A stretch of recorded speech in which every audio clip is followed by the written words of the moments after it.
Você tem uma ficção, você tem muito mais chance de fazer a sua ficção dar certo quando os conflitos do seu personagem coincidem com conflitos que o seu público leitor sinta, tenha, enfrente. E você só vai saber isso se você conhecer os conflitos que o seu público-alvo tenha. Então, tem gente que diz, meu público é de gente de 30 anos. Decide assim na louca, porque sim. Mas, gente, veja, de novo, o personagem tem que ter problemas, digamos, que pessoas de 30 anos têm.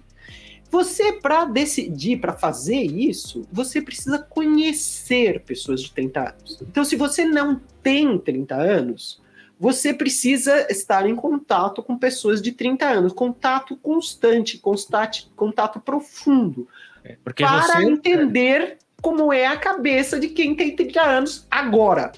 Não porque como você. Os seus 30 anos não contam mais. Não, os meus 30 anos foram um longo tempo atrás. Se eu for escrever para quem eu era com 30 anos, eu não falarei com as pessoas de 30 anos agora, ou na sua maioria. Posso falar em algumas questões. A não ser que, obviamente, você esteja ambientando a sua história na época em que você tinha os 30 anos. Mesmo uma ficção histórica, ela tem que Mesmo falar... histórico? Claro, ela tem que falar com o público de agora. É por isso que você tem que ficar ligado no público de agora. Então, eu posso falar, ambientar lá nos anos 90, na virada do ano 2000, tal, eu posso ambientar minha história lá, mas as questões da minha protagonista, se eu tiver uma protagonista de 30 anos, teriam que ser importantes para quem tem 30 anos agora. Mas eu vou reformular, não para quem tinha 30 anos lá, naquela época. Vou reformular a minha questão. Na verdade, eu me expressei mal. A pessoa de 30 anos... A pessoa de 30 anos naquela época, ela está vivendo os problemas daquela época que ela tinha 30 anos, que não são os problemas que tem agora. Embora você tenha que escrever pensando no público de hoje. Sim. Mas a ambientação... A ambientação 30 anos daquela época, aí sim você tem que manter a problemática daquela época, né? Você não pode botar um celular na mão de uma pessoa nos anos 80.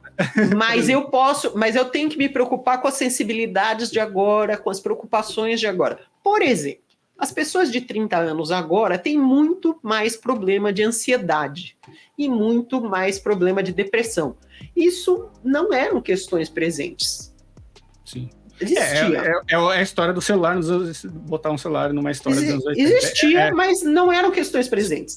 Então, se eu fosse escrever uma história de alguém de 30 anos ambientada no ano 2000, talvez a pessoa não falasse com tanta facilidade sobre depressão, mas seria interessante eu considerar que meu público tem esse problema, tem esse conflito. Então, colocar uma personagem com isso, ainda que não falasse sobre isso. Se você não escreve para um público para o qual você pertença, então, se você tem 30 anos e escreve uma história para quem tem 30 anos, ok, no problema. Tá? Agora, se você é adolescente, escreve para adolescentes, ok, tudo certíssimo, tá funcionando. Agora, se você escreve para mais jovens, ou se você tenta arriscar escrever para mais velhos, você é obrigado a fazer uma imersão naquela geração, tá? Isso é extremamente importante, em especial quando você escreve para crianças e para adolescentes. Inclusive, para crianças, esse intervalo de idades é mais apertado ainda. É Exatamente. Coisa de 2 em 2 anos. Isso. 0 a 2, 2 a 4, 4 a 6, 6 a 8...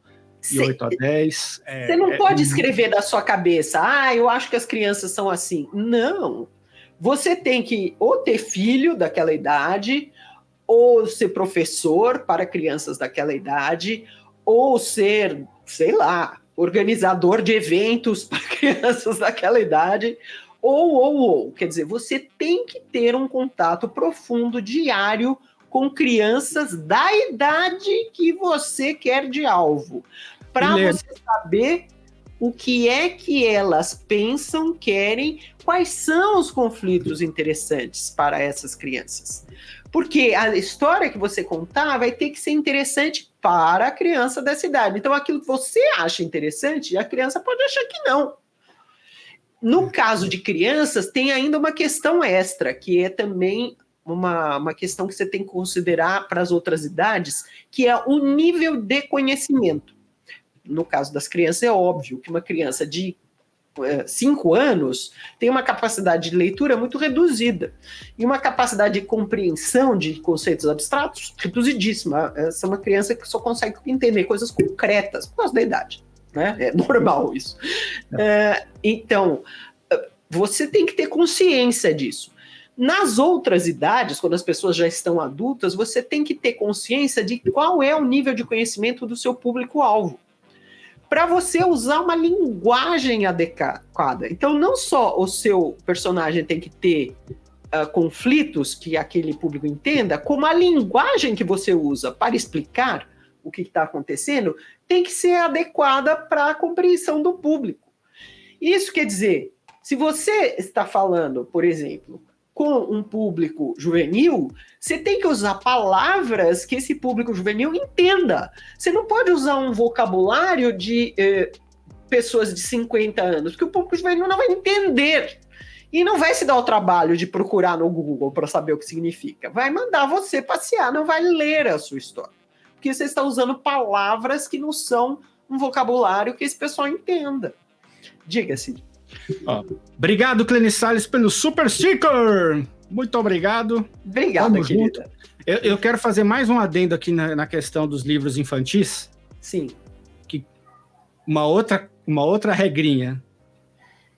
Quanto mais sobe a idade da criança, maior o texto fica. E menores as ilustrações vão ficando. Perfeito. Então, se você pega uma criança de 0 a 2, 2 a 4, você vai ver que ilustração. É uma linha por página, uma linha a cada 2 páginas, 2 linhas, e ilustração que estoura tudo, gigantesca. E a coisa vai diminuindo. Quando a criança lá tem seus 8, 9 anos, já tem aí o equivalente, 1,5 página de texto, e as ilustrações todas menores. Porque aí você já tem esse nível da compreensão que deve ser explorado conforme a idade. Então, quem aí escreve livro infantil, fique muito de olho nisso. Vai em livraria, vai olhar livros, vai ver o que os outros livros infantis... aquela idade. Para aquela idade. Aí você vai olhando exatamente cada um deles para você entender como é que funciona esse mercado. Não é só simplesmente você ter um estalo, achar que escreveu uma história maravilhosa e sair montando um livro de qualquer jeito, sem saber para quem você está fazendo. Isso é muito importante, principalmente para crianças. O que você faz da sua vida, Laura? Sim, eu sou... Além de discordar de mim. Eu faço leitura crítica, eu dou consultoria e dou mentoria para quem está escrevendo não ficção e biografia. Nas consultorias eu tiro dúvidas existenciais em relação ao mercado editorial. E você, Sidney? Você tira dúvidas existenciais, você leva as pessoas para o cume, para o alto do cume, para passar uma madrugada com elas lá, para provarem que elas são fortes perante a adversidade da vida? Não, que o mercado editorial não exige isso, felizmente, essas coisas de coach. Aliás, o mercado editorial é meio avesso a coaches.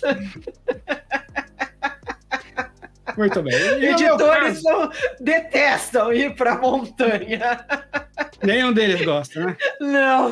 Ninguém gosta de aventura no mercado editorial. Não. Editores, em geral, ficam dentro de uma sala, lendo, discutindo, falando um monte, discordando uns dos outros. Mas eu nunca vi um editor que te fizesse subisse uma montanha. Muito bem. Laura, eu vou levar você ao cume da publicação. Lá vem a bobajada. Você já escreveu o seu texto, você precisa me procurar urgentemente, porque eu vou fazer a capa, a diagramação, vou fazer a documentação, vou fazer o e-book, vou fazer o impresso, vou entregar tudo pronto na sua casa, vou colocar nas principais lojas online, eu vou tornar o seu texto no Word num livro impresso, produto livro. Você pode falar comigo ou com a Laura, você tem aqui, passando aqui embaixo, autopublicar seu livro, fale com Sidney Guerra, blá, blá, blá, e Laura Bacelar, blá, blá, blá. Nas descrições de todos os nossos vídeos tem também os nossos contatos. Venha falar com a gente. Vamos. Ela vai fazer a leitura crítica e a consultoria. E eu vou fazer a produção do seu livro. Esteira completa. É por isso que eu e a Laura nos completamos profissionalmente, porque ela está numa etapa da produção e eu estou na outra.